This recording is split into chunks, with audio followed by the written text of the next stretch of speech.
I really like a good debate. And by debate, I mean an argument. From the outside, it's probably going to look like a fight. Not like violence, people actually yelling at each other in hatred and disgust, but it's going to be passionate. It's going to have energy. It's going to be like a UFC sparring match, but on an intellectual battleground. And it's going to happen where I'm taking one position on a topic and someone else is taking another position on a topic. And I love this. I love it. It's like intellectual warriorship. And there's absolutely a way to do it with honor and with love, but still go all out. And so winning a debate might not be what you think it is at first. To win a match, like a sparring match in martial arts, there's specific rules and there's a specific structure. So the structure of an intellectual combat, for me, it's an intention and it's a context that I put in place. And that structure is something along the lines of, I want to take whatever this person's position is and I want to understand it fully. I want to understand what it really is, which it's called steel manning. This might involve helping them phrase it in a way, or is this what you mean? Blah, blah, blah, blah, blah. No, that's not what I mean. This is what I mean. And asking a lot of questions. So that's part of my goal, is to really understand the other person's position. And my other part of the goal is that I want them to really understand my position as well, which that part is a lot more of me talking than listening and them listening. So I want us both to fully understand the other person's position. This doesn't mean to agree with each other's position. It means to be clear about it, to understand it with clarity and with no illusion and no distraction. Only when we understand each other's position is it even possible to agree or disagree. Otherwise, we don't know what we're talking about. Otherwise, I think that I'm agreeing or I think I'm disagreeing, but I'm really disagreeing with my misinterpretation of what you said, or vice versa. I'm sure y'all have seen this before, where two people are talking and they're sort of talking over each other, and communication and understanding is not actually happening. You can see this from the outside. They might actually be agreeing with each other, but they think they're in a disagreement.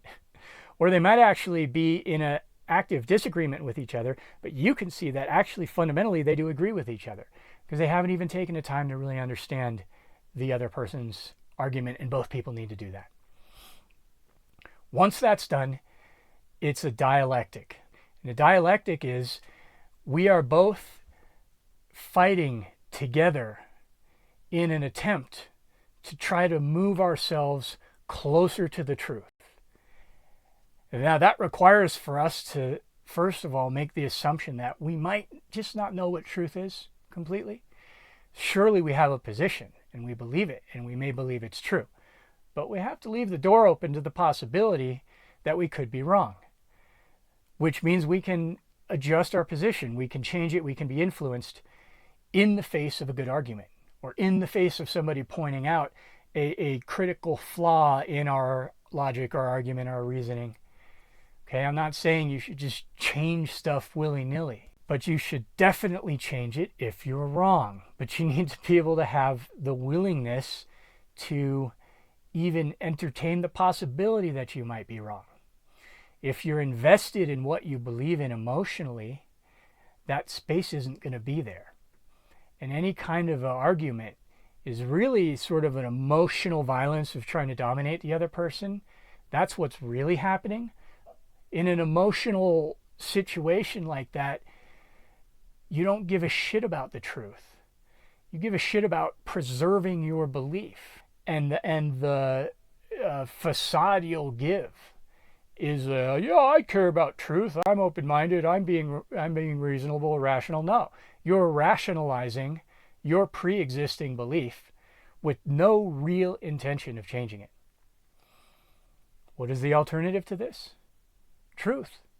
If you actually care about truth as like something that's out there that can be orbited. Maybe we can never fully be there, grasp it, or own it. We can certainly identify the truth is over in this direction as opposed to over here.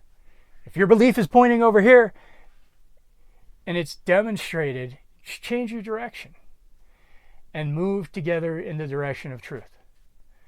So when an argument like this is happening and the two people are actually playing this game, it might look like a kind of argument on the surface, but it needs to be judged by what's actually happening under the surface.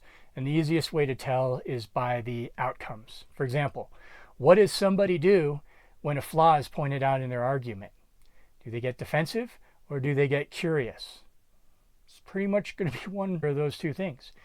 If they're curious, they're going to say, oh, that's an interesting point. I didn't think about that before. Well, but what about this or that? They're going to address what was just said rather than avoid it or attack the other person or any number of logical fallacies or whatever. I'm not really big on documenting all the logical fallacies and stuff. It's what are you doing with the information that you're being given? You know, are you bringing it into consideration or are you just dismissing it out of hand without even actually examining it or considering? So what this kind of a conversation results in is typically some form of a new position that takes into account some essential truths of both sides of the argument, both positions. Both positions are usually partial but incomplete. So we want to take the essential parts of those and create a synthesis which might look like a new position that, say, in the language of Ken Wilber, it transcends and includes the necessary truths of both of the other, of the constituent parts. Usually what this looks like is making a few new distinctions, making things a little bit more complex. So I'm going to give a really quick example of this. The big cultural argument that's going on about toxic masculinity and the patriarchy and feminism and all of this stuff. I've observed that that argument tends to happen along a single axis, masculine, feminine. It is a one-dimensional kind of thinking. Therefore, when we have men that are acting in what we'd call toxic masculinity, it's a real thing. We're going to infer along that linear way along that one-dimensional way of thinking something like masculinity is bad, masculinity is toxic, all masculinity is toxic. Obviously that's a generalization, but you know, you would think that that would give us pause, but it doesn't. That's pretty much the premise that we then base everything else on, as though it's now an established truth that masculinity is bad. Conversely, we're inferring that femininity is good, always, under all conditions. And there's no toxic forms of femininity. This is the kind of polarized argument where you have two people taking positions and they typically are emotional about it. If you want to actually get closer to the truth, using this as an example and create a dialectic, what we would do is simple. We would add a new dimension, a new axis to what we're thinking about. So we've already got masculine and feminine on one axis, and we're going to create another one, a new distinction like healthy and toxic. If you graph this out on a paper, you now have healthy masculinity, toxic masculinity, healthy femininity, toxic femininity.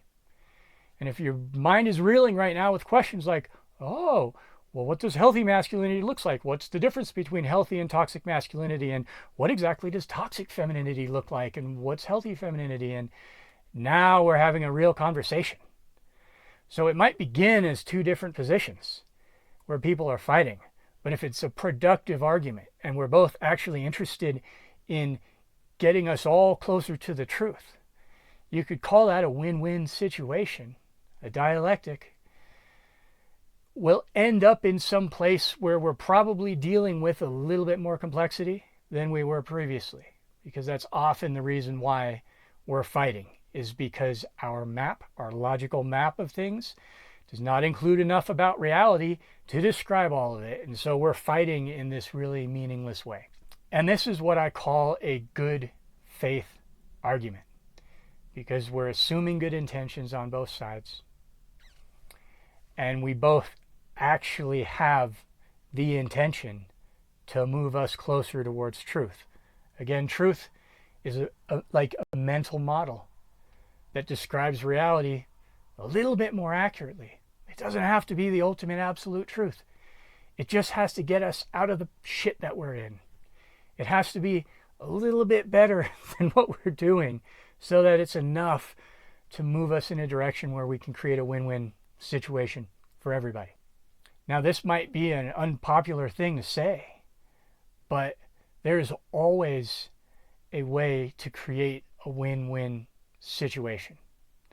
There is always a way to create a way where everybody's needs are considered and nobody has to fundamentally make a terrible sacrifice and lose on all topics, from political issues to engineering issues, which I've spent my life doing this process in the engineering and architecture design. But in order to reach that win-win, we need to have human beings who are capable of having these conversations at a level of mental and emotional maturity that's above that of a 7-year-old that's simply emotionally hijacked and defending their belief from an emotional place and in a place of constant emotional reactivity, using the tools of logic and reason to rationalize what they want to believe, rather than actually using logic and reason as the tool set to move us all forward towards something better. That's it for now. Bye.